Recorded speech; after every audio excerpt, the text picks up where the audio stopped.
Thousands of people have filed past the Pope's coffin in Rome. So many mourners were waiting to see St. Francis lying in state at St. Peter's Basilica that the Vatican had to keep the doors open all night, closing for just a short hour and a half cleaning. The Pope's body will remain in the Basilica until his funeral on Saturday. Earlier, I spoke with France 24's Rome correspondent, Seema Gupta.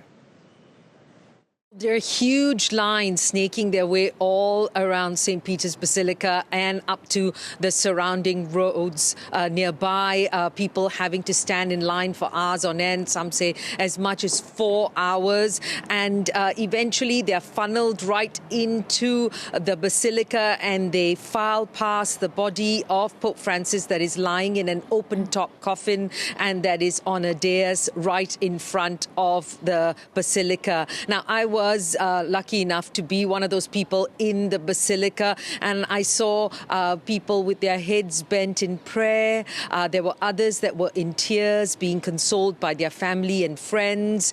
There were families with children, the elderly, disabled, all making their way however they could in enough silence. Many of them had their cell phones with them. They were taking photos of the Basilica and the space around them. But as one approaches the body of the Pope, there's a very clear instruction: no photos, no videos. And right next to the Pope, we do see the Swiss guards, of course. Those are the guards that vow to protect the Pope at all costs. And there are also pews on either side for clergy members, nuns, as well as some special guests if they want to sit for an extra few minutes. But clearly, they want the groups of people to go past and file past as quickly as possible. The mood was silent, and I think everyone felt like they were in it together. Many told me that they felt very lucky to participate in this event and that they felt it was necessary for them to come down to do so.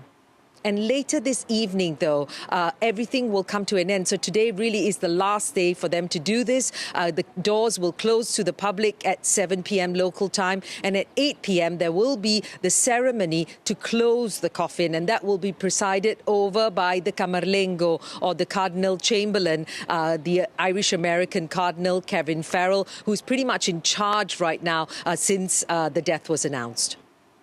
Now, Seema, tomorrow, of course, is the Pope's funeral. Can you tell us more about what's being put into place for that?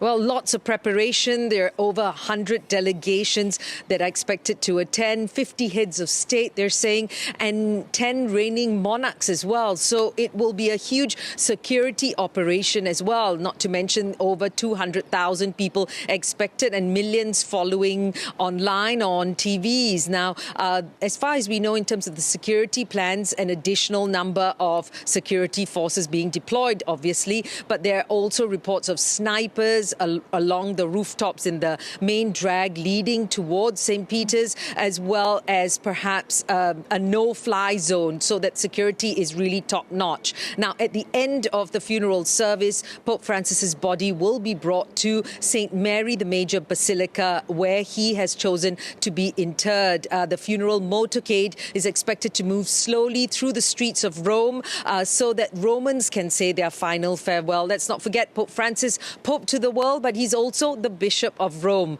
So the city of Rome has to say goodbye. And his tomb is on a side aisle of the Basilica with his name written in Latin, Franciscus, a simple inscription on this marble tomb casing. We also understand that a group of poor and needy that will be there at St. Mary Major Basilica to welcome him as the body arrives there. So all eyes really will be on this entire funeral service and procession here in Rome on Saturday.